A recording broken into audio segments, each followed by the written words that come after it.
السلام علیکم ورحمۃ اللہ وبرکاتہ. الحمد للہ رب العالمین والعاقبۃ للمتقین ولا عدوان الا علی الظالمین واشهد ان لا الہ الا اللہ وحدہ لا شریک له الہ العالمین واشهد ان محمدا عبده ورسوله المبعوث رحمة للعالمین وعلى آلہ وصحبہ اجمعین.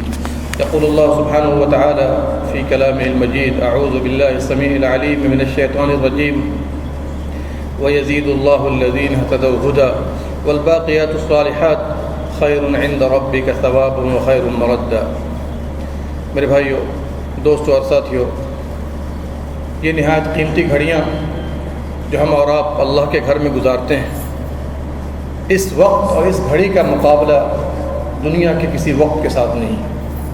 ایک طرف تو اللہ کی عبادت کرتے ہیں، اس کو راضی کرنے کی کوشش کرتے ہیں، اور دوسری طرف دین کی کچھ باتیں سننے کی بھی اللہ تعالیٰ ہمیں اور آپ کو وقت مہیا فرماتا ہے. یاد رکھیے، دنیا کی سب سے عظیم دولت ہدایت ہے. اللہ جس سے راضی ہوتا ہے اسے ہدایت سے نوازتا ہے. دنیا جسے چاہتا ہے اور جسے نہیں چاہتا ہے سب کو دیتا ہے، لیکن دین اس کو دیتا ہے جسے چاہتا ہے، جس سے محبت کرتا ہے. اور یہی وجہ ہے کہ اللہ سبحانہ و تعالیٰ نے اپنے انبیاء کرام کو، رسول اعظام کو، صحابہ کرام کو، تابعین اعظام کو ہدایت سے نوازا ہے. دیکھیے، پیارے نبی صلی اللہ علیہ وسلم چاہ کر بھی جس سے چاہتے تھے ان کو ہدایت نہ دے سکے. ابو طالب کا واقعہ آپ نے پڑھا ہوگا. بہت کوشش کی پیارے نبی صلی اللہ علیہ وسلم نے، جبکہ نبی صلی اللہ علیہ وسلم ان سے محبت کرتے تھے، لیکن ہدایت نہ دے سکے. کیوں؟ اس لیے کہ اللہ نے ہدایت نہیں لکھی تھی. یاد رکھ لیجئے، ہدایت وہ حاصل کرتا ہے، ہدایت کی علامت میں سے ایک علامت یہ ہے کہ کلمہ پڑھنے کے بعد اس پہ ڈٹ جائے گی. ظاہر سی بات ہے، آج کے مسلمانوں کی جو حالت ہے وہ آپ کے سامنے ہے. کیا حالت ہے؟ کہ کلمہ تو پڑھ دیا منہ سے، جیسے علامہ اقبال نے کہا ہے، زبان سے لا الہ کہہ دیا تو کیا حاصل؟ دل و نگاہ مسلمان نہیں تو کچھ بھی نہیں. دین اسلام آج ہمارے لیے اتنا بوجھ ہوتا جا رہا ہے کہ 5 وقت موٹی سی عبادت نماز ہے، اس کے ادا کرنے میں کتنی پریشانیوں کا سامنا ہمیں ہو رہا ہے وہ آپ کے سامنے میں. کیوں؟ دین سے منحرف کرنے والی، ہٹانے والی 1000 چیزیں ہمارے ہاتھ اور پاؤں، آنکھوں کے سامنے میں.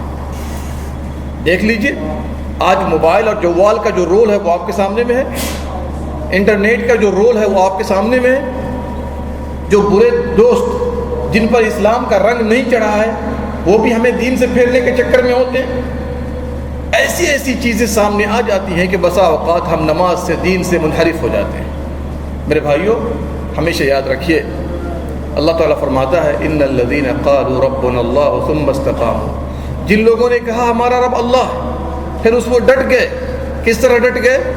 کہنے کے بعد عمل کیا، عمل کر کے لوگوں کو بتاتے رہے.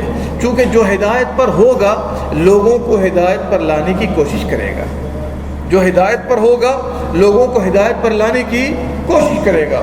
ظاہر سی بات ہے، اللہ نے خود فرما دیا: وَيَزِيدُ اللَّهُ الَّذِينَ اهْتَدَوْا هُدًى. جو لوگ ہدایت پر ہوتے ہیں اللہ ان کی ہدایت میں اضافہ کرتا رہتا ہے. اضافہ کس طرح کرتا ہے؟ آپ کو فکر ہوئی، آپ کو محبت پیدا ہوئی، آپ نے نمازیں ادا کی 5 وقت جماعت کے ساتھ. کیا آپ کو فکر نہیں ہوئی؟ آپ کا دوست آپ کے ساتھ رہتا ہے، ان کو ہدایت کی طرف لائیے. ان کے ساتھ آپ کھاتے ہیں، ان کے ساتھ آپ کام کرتے ہیں، ان کے ساتھ دیگر معاملات ہوتے ہیں آپ کے. اگر ہدایت پر ہیں تو آپ کو فکر ہونی چاہیے کہ ہمارا وہ بھائی جو دین سے دور ہے، ہمارا وہ بھائی جو اللہ رسول کے راستے سے دور ہے، ہر ایک کو بے چینی ہونی چاہیے، پریشانی ہونی چاہیے کہ یہ آدمی جہنم کی طرف بڑھ رہا ہے. آپ کو کیوں فکر نہیں ہے کہ اس کو دین کی طرف لے کر کے آئیں؟ آپ کو یہ کیوں فکر نہیں ہے کہ آپ کے گھر والے نماز پڑھتے ہیں کہ نہیں پڑھتے ہیں؟ سبحان اللہ. دنیا میں بے چینی ہوتی ہے کہ ہمارے بچے گرمی میں پریشان ہیں، لائٹ نہیں ہے، پنکھے نہیں ہیں، فوراً آپ لگانے کی کوشش کرتے ہیں. قیامت کے دن اگر یہ بچے آپ کے سامنے جلتے ہوئے نظر آئیں گے جہنم میں، آپ کو اس وقت کتنی تکلیف ہوگی؟ آپ کا دوست جلتا ہوا نظر آئے گا، آپ کو کتنی تکلیف ہوگی؟ اسی لیے اللہ سبحانہ و تعالیٰ فرماتا ہے: یا ایھا الذین آمنوا قوا انفسکم واہلکم نارا. اے ایمان والو، اپنے آپ کو اور گھر والوں کو جہنم کی آگ سے بچاؤ. میرے بھائیو، ہمیشہ یاد رکھیے، دین اسلام میں جو اطمینان ہے، جو راحت ہے، جو سکون ہے، دنیا کے کسی کام میں نہیں. مسجد میں جو آرام ہے، اطمینان ہے، دنیا کی کسی جگہ میں نہیں ہے. کیوں؟ اللہ سبحانہ و تعالیٰ خود فرماتا ہے کہ جو بھی آدمی ایمان لا کر نیک عمل کرے گا ہم ان کو پاکیزہ زندگی عطا کریں گے۔ بالخصوص آپ سارے بھائی نماز فجر کا اہتمام کیجیے، لوگوں کو بیدار کیجیے، وہ اس حقیقت سے دور ہیں، ان کو نہیں پتہ ہے کہ اللہ نے ان عبادات کے اندر کیا مزہ رکھا ہے، کیا لذت رکھی ہے، ان کو بھی بیدار کرنے کی کوشش کیجیے اور تمام برائیوں سے دور ہو جائیے۔ اللہ سبحانہ و تعالی ہم تمام لوگوں کو کہنے سننے سے زیادہ عمل کرنے کی توفیق دے۔